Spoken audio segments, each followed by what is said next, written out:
Hi guys welcome back to my channel. So आज के हमें एसेছি দ্য হিডেন হিন্দু সিরিজের ট্রিলজিটাকে নিয়ে বাই অক্ষত গুপ্তা। তো এই ট্রিলজির মধ্যে যে ফার্স্ট পার্টটা রয়েছে সেটার মধ্যে আমরা দেখতে পাচ্ছি যে পৃথ্বী নামে একটি 20 বছরের ছেলে রয়েছে এবং সে একটা মিস্টিরিয়াস ঘড়ি সাধুকে খুঁজে বেড়াচ্ছে এবং সেই সাধু হচ্ছেন ওম শাস্ত্রী। এবার ওম শাস্ত্রীকে কিছু মানুষ কিডন্যাপ করে ক্যাপচার করে ভারতবর্ষের এমন একটা হাইটেক ফেসিলিটি জায়গায় লুকিয়ে রেখেছে যেখানে তাকে হিপনোটাইজ এবং ড্রাগ করে কিছু কথা তার থেকে জানা যাচ্ছে এবং সে যখন হিপনোটাইজ এবং ড্রাগ হচ্ছে সে দাবি করছে যে সে সত্য, ত্রেতা, দাপর, কলি 4টে যুগেই ছিল। ইভেন রামায়ণ ও মহাভারতেও সে পার্টিসিপেট করেছে, যেটা শুনে সবাই অবাক, বিকজ মানুষ এত যুগ ধরে বাঁচতে পারে না। তো সেটা কি করে সম্ভব? ইভেন উনি নাকি আরও যে অমরত্ব যারা পেয়েছেন, যারা চিরঞ্জীবী রয়েছেন আমাদের মাইথোলজিতে বা পুরাণ অনুসারে আমরা মেনে থাকি যে আমাদের 8 জন চিরঞ্জীবী রয়েছে, তাদেরকে উনি খুঁজে বেড়াচ্ছেন। তো এই সমস্ত প্রশ্নের উত্তর জানতে গেলে অবশ্যই এই বইটা পড়তে হবে। ওম শাস্ত্রীকে কারাই বা তাকে কিডন্যাপ করেছে এবং উনি যেগুলো বলছেন সেগুলো আদৌ সত্যি কিনা, আর উনি সেগুলো প্রমাণসহ বলছেন। এবার যারা কিডন্যাপ করেছেন তাদের থ্রু আমরা জানতে পারছি যে মৃত সঞ্জীবনী যে বই আছে সেই বইটাই এরা খোঁজ করতে চায় ওম শাস্ত্রীর মেমোরিজের থ্রু, এবং এর মধ্যে যে খোঁজ করছে সে হচ্ছে নাগেন্দ্র। এবার এই নাগেন্দ্রকে সেটাও জানতে গেলে তোমাদেরকে এই বইটা পড়তে হবে এবং এই গ্রুপের মধ্যেই একজন রয়েছে LSD নামক, সেই মানে পুরো জিনিসটা নাগেন্দ্রের কথা অনুসারে চালাচ্ছে।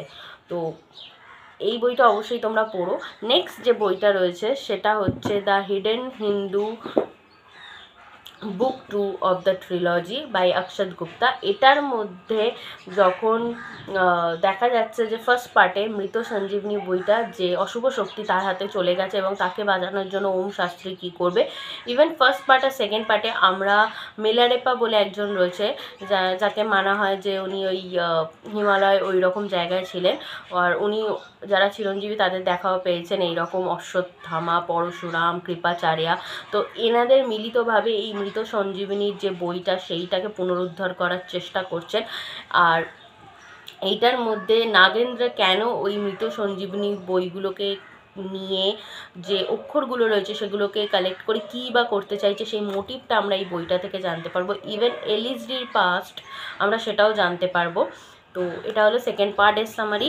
আর যে থার্ড পার্টটা রয়েছে এটা হচ্ছে ফাইনাল পার্ট। এটার মধ্যে আমরা জানতে পারবো যে নাগেন্দ্র আর ওম শাস্ত্রী কি একজনই, না এদের মধ্যে দেবধ্বজ বলে যে রয়েছে সে কে। মানে পুরোটা কনফিউজিং, বাট অ্যাকচুয়ালি মনে হবে যে একটাই মানুষ, তার কোনো পার্সোনালিটি আলাদা, এই রকম টাইপের স্টোরিটা। তো এটার মধ্যে আমরা দেখতে পারবো যে ফাইনালি কি হতে চলেছে। আর সেকেন্ড পার্টের শেষে কৃপাচার্য, পরশুরাম তারা ওমের যে পাস্টের মেমোরি সেটার মধ্যে ট্র্যাপ হয়ে গেছিলো, আর অশ্বত্থামা পুরোপুরি হতভম্ব হয়ে একা হয়ে সে নিজে সবটা বাঁচানোর চেষ্টা করছে। ইভেন মিলারেপেও মৃত্যুর কোলে ঢলে পড়েছে। তো সে কীভাবে কি বাঁচাবে না বাঁচাবে সেটা হচ্ছে স্টোরি। ওভারঅল এই 3টে বই যারা হিন্দু মাইথোলজি ভালোবাসো, Hindu mythology with sci-fi fiction বলতে পারো এই বইগুলো। আর এর মধ্যে অনেক কিছু জানতেও তোমরা পারবে, অনেক কিছু ঘটনা এমনভাবে এর সাথে লিঙ্ক আপ করা হয়েছে যেগুলো বাস্তবে হয়েছিল পাস্টে, এবং সেগুলোকে এমনভাবে বিল্ড আপ করা হয়েছে যেন এই বইগুলোর খোঁজেই আর এই জার্নিটার জন্যই পৃথিবীতে এত বড় বড় পরিবর্তন এসছে। আর ইভেন তোমরা যে 8 জন চিরঞ্জীবী আছে তাদের সম্বন্ধে অনেক কিছু জানতে পারবে, যোগ ফোক সম্বন্ধে, মানে সায়েন্টিফিক্যালিভাবে অনেক কিছু বলা রয়েছে। তো ওভারঅল বইয়ের স্টোরিগুলো অসাধারণ বলতে পারো।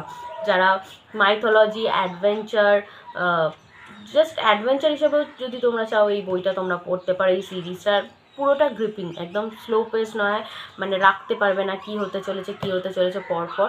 আর এই ট্রিলজিগুলো তোমরা মিশোতে 250 টাকায় পেয়ে যাবে, ইভেন আরও কমে পেয়ে যাবে। ফ্লিপকার্ট, অ্যামাজনে তো আলাদা আলাদা প্রাইস রয়েছে, বাট আমি এই 3টে বই ফ্লিপকার্ট থেকে পারচেস করেছি। তো কোয়ালিটিটা খুবই ভালো, একদম প্রপার বই হিসাবেই পেয়েছি।